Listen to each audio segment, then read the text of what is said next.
Some days it seems impossible, but saving for retirement takes time. It certainly takes discipline. Financial advisor and CPA David Peters is here with some of the best practices to grow that nest egg. The first thing I want to key on, and I appreciate you being with us, is time. I think so many people feel like this is going to be an immediate return. I want that quick fix, whether I'm behind, maybe a little older and I'm behind, or I just want to make the money right now. How do we budget that time to make the best use of our money? Well, I think that that's a great point, is that, the sooner that you start, the better off you're going to be, because you give your money a chance to grow. And really, I think for a lot of folks, I think that is, the toughest thing is just getting started. And so we just have to make room for that in our paycheck, no matter what. And looking at that as being something that it's an expense that we have to pay. It's something that we don't have a choice on. It's something that we have to do. Before we get into any investment advice, because there could be a billion different strategies that you could do, and it's up to you individually to find the best one, either for yourself or to work with a CPA or an advisor. But let's talk about what we can do at the office. If you have a paycheck and you work for most companies, what are some of the things we can take advantage for?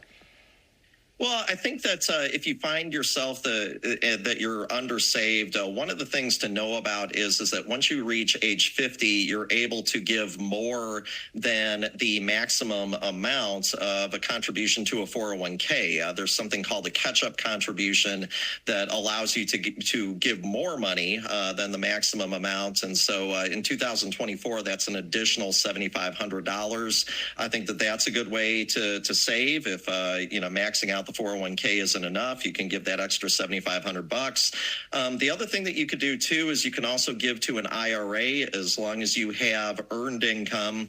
Generally, you can contribute to an IRA. You may not be able to take a deduction for that contribution, but you can at least contribute the money.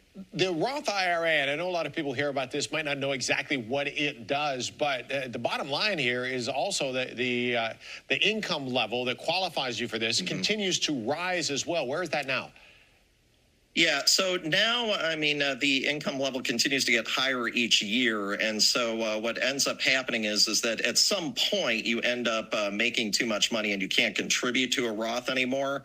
But if you can contribute to a Roth, if you're under that income threshold for the year, you are able to contribute to a Roth. And that one, you get the advantage of the money growing tax-free. And then when you pull it out in retirement, it ends up being tax-free income.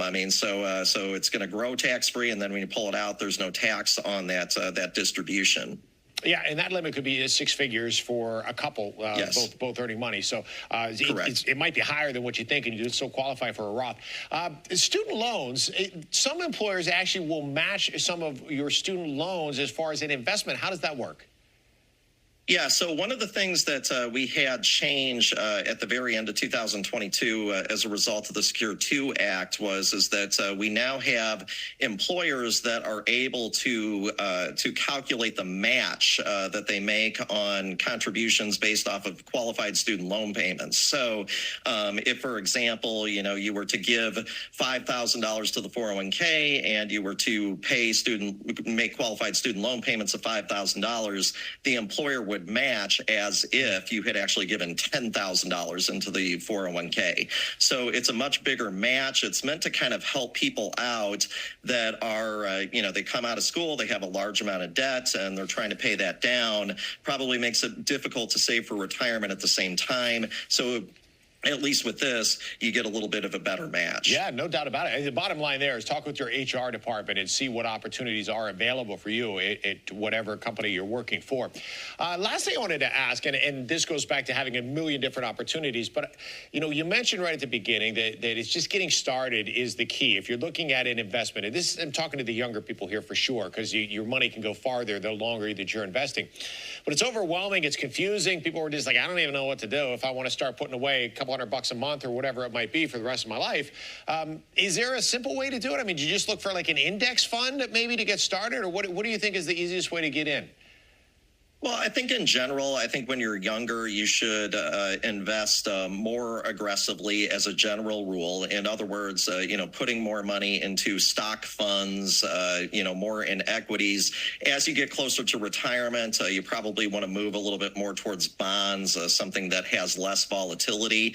But, the big thing is that we need to be able to sleep at night. And so, if the volatility of investing in stocks, because the markets are going to move, stocks are going to, make or lose money every day. If you can't handle that, then that may not be the right thing for you. And that's where a financial advisor can help, because they can help you kind of make some of those decisions and help you understand what you're comfortable with and what you're not. Because we want to do the right thing. We want to save, but we also want to be able to go to sleep at night Absolutely. and know that our money's okay. And not panic every time you have a day where the market drops. David, thanks very much. It's always good to talk to you. David Peters, financial advisor at CPA. There's his information. If you are interested or you just want to find out a little bit more, there's the info on the screen.